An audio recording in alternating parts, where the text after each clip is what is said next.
Hello viewers, welcome to Ekam IAS academy. So మనం upcoming prelims ఎగ్జామినేషన్స్ని దృష్టిలో పెట్టుకుని ఈరోజు రిపోర్ట్స్ అండ్ ఇండిసెస్ ఏవైతే ఇంపార్టెంట్ న్యూస్లో ఉన్నాయో వాటన్నిటిని క్విక్ రివిజన్ చేద్దాం.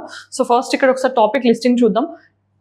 ఫస్ట్ రిస్క్ ఇండెక్స్ ఏంటి? Climate risk index. సో దాని తర్వాత ఫిజికల్ హెల్త్ ఇండెక్స్ రిపోర్ట్ అనేది ఎవరు రిలీజ్ చేశారు, దాని యొక్క కీ హైలైట్స్ ఏంటి, అలానే గ్లోబల్ రిస్క్ రిపోర్ట్ 2025 ఏంటి, ఇండియన్ ఎంప్లాయ్మెంట్ రిపోర్ట్ 2024, దాని తర్వాత ఎస్డిజి ఇండియా ఇండెక్స్ రిపోర్ట్ ఎవరు రిలీజ్ చేశారు, ర్యాంకింగ్స్ ఏంటి, అలానే వైపో ఇండియా రిపోర్ట్ వైపో 2024 రిపోర్ట్తో పాటు గ్లోబల్ హంగర్ ఇండెక్స్. సో ఇవన్నీ కూడా ఎగ్జామినేషన్ పాయింట్ ఆఫ్ లో highly potential areas. So first ఇక్కడ చూస్తే కనుక క్లైమేట్ రిస్క్ ఇండెక్స్ అనేది న్యూస్లో ఉంది. మరి దీన్ని రీసెంట్ టైమ్స్లో మనం చూస్తే కనుక ఈ రిస్క్ ఇండెక్స్ అనేది short term and long term ఈవెంట్స్ని కేటగరైజ్ చేస్తూ అసలు ఏ కంట్రీ ఎక్కువగా వల్నరబుల్గా ఉంది, ఓవరాల్గా గ్లోబల్గా మనకి ఎలాంటి ఇన్సిడెంట్స్ కనిపిస్తున్నాయి, మరి ఏ ఫినామినన్స్ వల్ల మనకి ఎక్కువ రిస్క్స్ అనేవి క్లైమేట్ పాయింట్ ఆఫ్ లో అవుతున్నాయి, ఇవన్నీ కూడా ఈ రిపోర్ట్లో హైలైట్ చేయడం జరిగింది. మరి ఈ రిపోర్ట్ ప్రకారం ఏంటి, ఆల్మోస్ట్ మనకి 80,000 ఫెటాలిటీస్ జరుగుతున్నాయి. దానివల్ల ఆల్మోస్ట్ $180 బిలియన్ ఆఫ్ మనీ అనేది లూజ్ అవుతున్నాము అని చెప్పి రిపోర్ట్ చెప్పడం జరిగింది. మరి మెయిన్ రీజన్స్ ఏంటి, climate change induced weather events ఏవైతే ఉంటాయో వాటన్నిటిని కూడా 1993 అండ్ 2023 మధ్యలో 30 years ఆఫ్ టైమ్ లైన్లో వీళ్ళు అసెస్ చేసి ఒక రిపోర్ట్ని ఇవ్వడం జరిగింది. మరి ఇది ఒక యాన్యువల్ రిపోర్ట్. ఎవరు పబ్లిష్ చేశారు?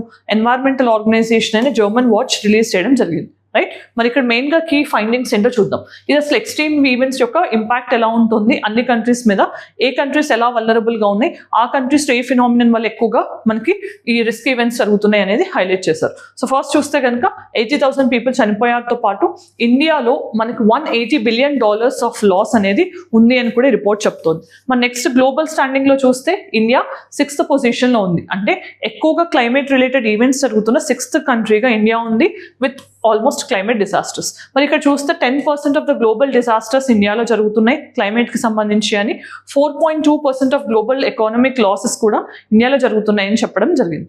ఓవరాల్గా 6th పొజిషన్లో ఉంది ఇండియా లాంగ్ టర్మ్ పర్స్పెక్టివ్లో చూస్తే. మరి ఫ్రీక్వెన్సీ ఆఫ్ ఎక్స్ట్రీమ్ ఈవెంట్స్ అనేది ఇంకా పెరిగింది. ఆల్మోస్ట్గా మనకి 20 years ఆఫ్ స్పాన్లో 400 ఎక్స్ట్రీమ్ ఈవెంట్స్ మనం ఫేస్ చేసాము. దానివల్ల మనకు ఆల్మోస్ట్గా 4.6 crore రూపీస్ అనేవి 4.6 crore పీపుల్ని మనం లూజ్ అయ్యామని కూడా ఈ రిపోర్ట్ చెప్తోంది. మన next major types of risk events ఏంటి అంటే కనుక మనకి హీట్ ఈ వేవ్స్ ఏవైతే జరిగాయో, అంటే హీట్ వేవ్స్ అంటే ఎప్పుడు మనకి ప్లెయిన్ ఏరియాస్లో మినిమం 40 degrees కంటే ఎక్కువ టెంపరేచర్ రికార్డ్ అయినప్పుడు 5 days కంటే ఎక్కువ హీట్ వేవ్గా కన్సిడర్ చేస్తాం. అలాంటి హీట్ వేవ్స్ మనకి 1998, 2002, 2003 అండ్ 2015లో ఎక్కువగా రికార్డ్ అయ్యాయి. అలానే ఫ్లడ్స్ విషయానికి వస్తే కనుక ఫ్లడ్స్ అండ్ ల్యాండ్ స్లైడ్స్ కూడా లార్జ్ స్కేల్ అగ్రికల్చర్ డ్యామేజెస్తో పాటు డిస్ప్లేస్మెంట్ ఆఫ్ ద పీపుల్కి కారణమయ్యాయని ఈ రిపోర్ట్ చెప్తోంది.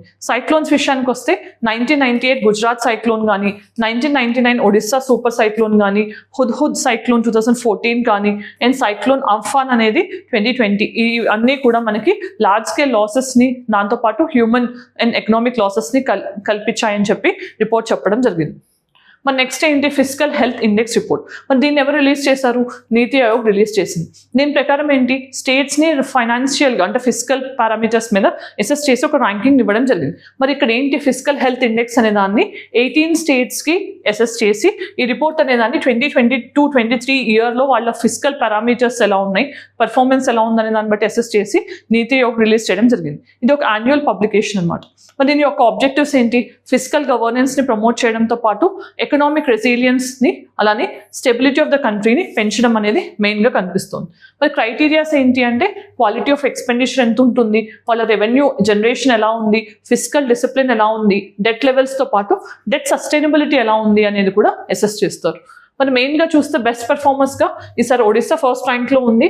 ఎట్ ద సేమ్ టైం మనకి ఛత్తీస్గఢ్ తర్వాత గోవా అనేవి టాప్ 3 స్టేట్స్గా ఉన్నాయి. నెక్స్ట్ వర్స్ట్ పర్ఫార్మెన్స్ విషయంలో పంజాబ్ కానీ, ఆంధ్రప్రదేశ్ కానీ, వెస్ట్ బెంగాల్, కేరళ అనేవి వర్స్ట్ పర్ఫార్మింగ్ స్టేట్స్గా ఉన్నాయి. అదర్ కేటగిరీస్లో ఫ్రంట్ రన్నర్స్లో చూస్తే ఉత్తరప్రదేశ్, తెలంగాణ, మధ్యప్రదేశ్ అండ్ కర్ణాటక మనకి ఫ్రంట్ రన్నర్స్గా ఉన్నాయి. మరి నెక్స్ట్ మనకి గ్లోబల్ రిస్క్ రిపోర్ట్ 2025 ఉంది. మరి రిస్క్ రిపోర్ట్ ఎవరు రిలీజ్ చేశారు? World economic forum. సో ఇది మనకి 20th రిస్క్ రిపోర్ట్ని రీసెంట్ టైమ్స్లో రిలీజ్ చేసింది. మరి రిస్క్ రిపోర్ట్ ఏం చెప్తోంది? జియోపొలిటికల్ రిస్క్ వల్ల కానీ, ఎన్వైరన్మెంటల్ రిస్క్ కానీ, societal risk and technological risks అనేవి గ్లోబల్ స్టెబిలిటీని ఎలా థ్రెటన్ చేస్తున్నాయి అనేది అనలైజ్ చేశారు. మరి రిస్క్స్ అనే వాటిని 2 విధాలుగా వీళ్ళు కేటగరైజ్ చేశారు. ఒకటి షార్ట్ టర్మ్ రిస్క్ అనేవి మనకి 1 to 2 years ఆఫ్ స్పాన్లో, లాంగ్ టర్మ్ రిస్క్స్ అనేవి 10 years స్పాన్ ఆఫ్ టైంలో అసెస్ చేశారు. మరి దీని ప్రకారం షార్ట్ టర్మ్లో మనకి దేని వల్ల ఎక్కువ రిస్క్స్ వస్తున్నాయంటే misinformation, disinformation, false information, fake information అనేది ఎక్కువగా సోషల్ మీడియాలో మనకి ఈజీగా స్ప్రెడ్ అవుతుంది. మరి వాటి యొక్క షార్ట్ టర్మ్ ఇంపాక్ట్ ఎక్కువ జియోపొలిటికల్ టెన్షన్స్ని కానీ, కంట్రీ యొక్క లా అండ్ ఆర్డర్ స్టెబిలిటీని కూడా థ్రెటన్ చేస్తుంది అని. అలానే ఎక్స్ట్రీమ్ వెదర్ ఈవెంట్స్ కూడా, స్టేట్ బేస్డ్ ఆర్మ్డ్ కాన్ఫ్లిక్ట్స్, మనకి మయన్మార్ కానీ ఇలాంటి చోట్ల ఎక్కడైతే కానీ ఆర్మ్డ్ కాన్ఫ్లిక్ట్స్ వస్తున్నాయో అవి కూడా షార్ట్ టర్మ్ రిస్క్ పోస్ట్ చేస్తున్నాయని. అలానే సొసైటల్ పోలరైజేషన్, సొసైటీని డివైడ్ అవ్వడం డిఫరెంట్ వర్గాలుగా, అంటే రిలీజియస్ గ్రౌండ్స్ మీద కానీ, కాస్ట్ కానీ, లాంగ్వేజ్ గ్రౌండ్స్ మీద కానీ అలా పోలరైజేషన్ అవ్వడం అనేది కూడా మెయిన్ రిస్క్గా చెప్తున్నారు. దాని తర్వాత సైబర్ థ్రెట్స్తో పాటు ఎస్పియోనేజ్, స్పైయింగ్ కానీ, వార్ఫేర్ కానీ ఇవన్నీ కూడా మెయిన్ ఛాలెంజెస్గా చెప్పడం జరిగింది. మరి లాంగ్ టర్మ్ విషయంలో చూస్తే కనుక extreme weather events, biodiversity loss, ecosystem కొలాప్స్తో పాటు critical change to the environmental and earth systems. మన ఎన్వైరన్మెంటల్ ఛాలెంజెస్ ఏవైతే ఉంటాయో అన్నీ కూడా లాంగ్ టర్మ్ రిస్క్స్గా వరల్డ్ ఎకనామిక్ ఫోరం కేటగరైజ్ చేయడం జరిగింది. మరి టెక్నాలజికల్ రిస్క్స్ ఏం చెప్తున్నారు అంటే misinformation and adverse outcomes from AI అనేది మెయిన్ లాంగ్ టర్మ్ రిస్క్గా క్లాసిఫై చేయడం జరిగింది. మరి నెక్స్ట్ మనకి ఇండియా ఎంప్లాయ్మెంట్ రిపోర్ట్ 2024 అనేది కూడా న్యూస్లో ఉంది. మరి ఇది ఏంటి అని చూస్తే కనుక ఎంప్లాయ్మెంట్ సినారియోస్ ఎలా ఉన్నాయి వరల్డ్ లెవెల్లో అండ్ ఇండియా లెవెల్లో అని ఒక అసెస్మెంట్ చేయడం జరిగింది. మరి దీన్ని ఎవరు ఇంప్లిమెంట్ చేస్తున్నారు, రిలీజ్ చేస్తున్నారు అంటే institute for human development IHD అనేది along with international labour organisation కలిసి దీన్ని రిలీజ్ చేయడం జరుగుతుంది.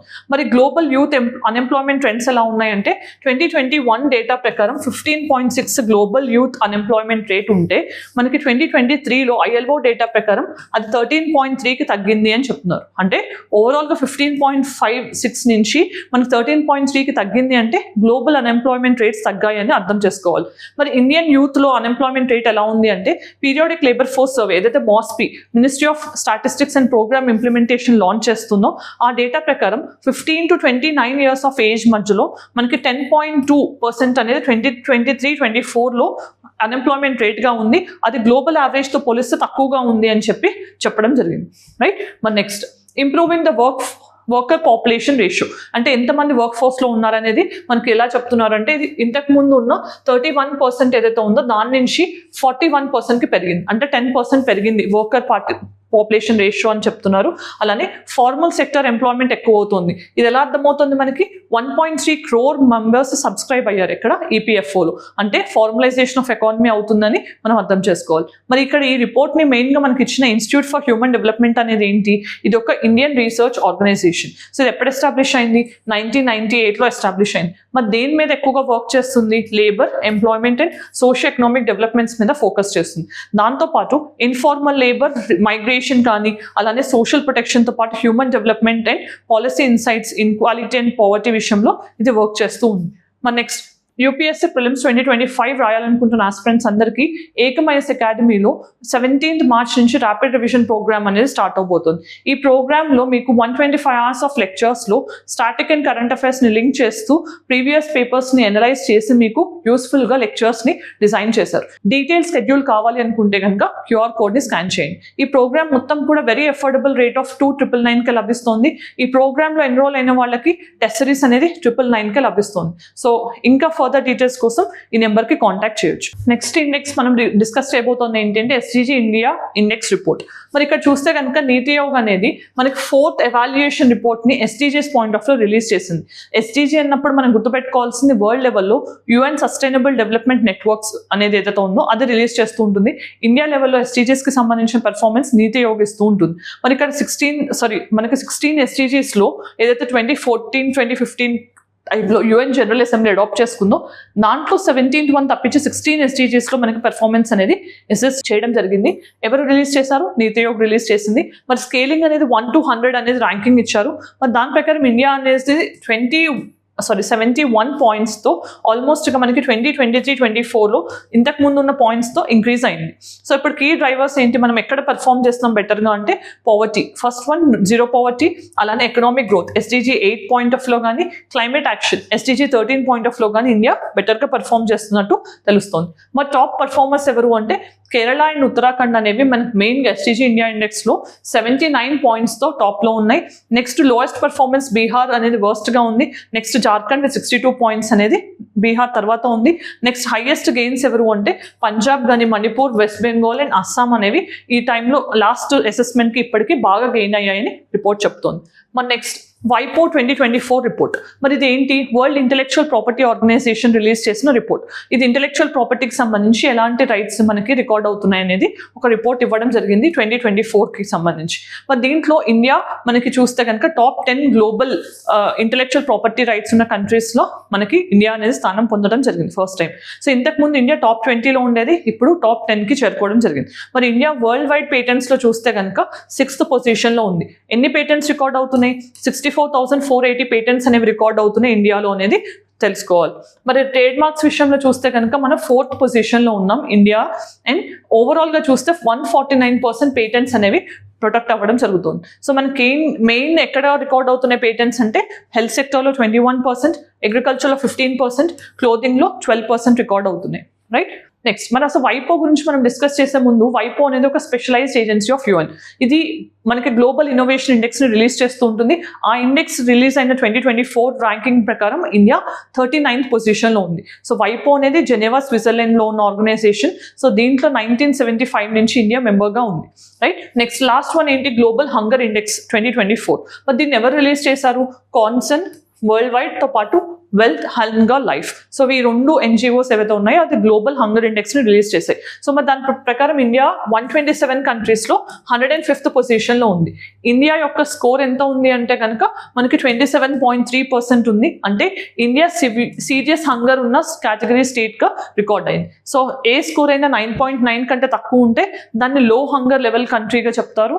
10 to 19.9 ఉంటే మోడరేట్ హంగర్, 35 to 49.9 ఉంటే alarming situation, and scores above 50 ఉంటే కనుక ఎక్స్ట్రీమ్లీ అలార్మింగ్. బట్ ఇండియా 27.3 అంటే మనకి ఈ క్రైటీరియా మనకి మధ్యలో ఉందన్నమాట. రైట్. నెక్స్ట్ మరి ఇక్కడ మెయిన్గా రిపోర్ట్ ఏం చెప్తోంది? మన డేటాని చూస్తే కనుక ఇంతకుముందు 38.4 ఉండే స్కోర్ అనేది మనకి ఇప్పుడు 27.3కి తగ్గింది. సో బెటర్గా పెర్ఫామ్ చేస్తున్నామని. బట్ ఇక్కడ under nutrition point of view ఎంత ఉంది అని అంటే ఎప్పుడైతే మనం ప్రాపర్గా క్యాలరీ ఇంటేక్ చేయమో అప్పుడు దాన్ని అండర్ న్యూట్రిషన్గా చెప్తాం. సో 13.7 అండర్ న్యూట్రిషన్ రేట్ ఉంది. Child stunting point of view చూస్తే కనుక అండర్ 5 ఎవరైతే ఉన్నారో మనం వాళ్ళు హైట్ ఫర్ ఏజ్ లేకపోతే కనుక స్టంటింగ్ అంటాం. సో అలా 35.5% చిల్డ్రన్ ఉన్నారు అని చెప్తున్నారు. Next child wasting point of లో చూస్తే ఇండియాలో హైయెస్ట్ అంటే హైట్ వెయిట్ ఫర్ ఏజ్ అనేది ఏదైతే వెయిట్ ఫర్ హైట్ అనేది అయితే చూస్తామో దాంట్లో మనకి ఇండియా అనేది 18.7% చైల్డ్ని వేస్టింగ్ క్రైటీరియాలో ఉండటం జరిగింది. మరి చైల్డ్ మోర్టాలిటీ పాయింట్ ఆఫ్ లో 2.9% ఆఫ్ అండర్ 5 ఎవరైతే ఉన్నారో వాళ్ళు 5th బర్డెన్ సర్వైవ్ అవ్వకుండానే వాళ్ళు ఈ లోపే చనిపోతున్నారని రిపోర్ట్ చెప్తోంది. మరి ప్రాక్టీస్ క్వశ్చన్స్ చూద్దాం. Physical health index evaluates which of the following indicators. మరి ఈ ఫిజికల్ హెల్త్ ఇండెక్స్లో ఏ పారామీటర్స్ని తీసుకుంటారు పరిగణలోకి అనేది తెలిస్తే ఆన్సర్ కామెంట్ సెక్షన్లో చెప్పండి. నెక్స్ట్ మరి ఈరోజు మనం ఈ వీడియోలో రిపోర్ట్స్ అండ్ ఇండిసెస్ ఏవైతే 2024-25 టైంలో రిలీజ్ అయ్యాయో దానికి సంబంధించిన 7 ఇంపార్టెంట్ రిస్క్స్ అండ్ ఇండిసెస్ని మనం డిస్కస్ చేయడం జరిగింది. ఇనిషియేటివ్ మీకు నచ్చినట్లయితే మీ ఒపీనియన్ కామెంట్ సెక్షన్లో చెప్పండి. Thanks for watching. All the very best.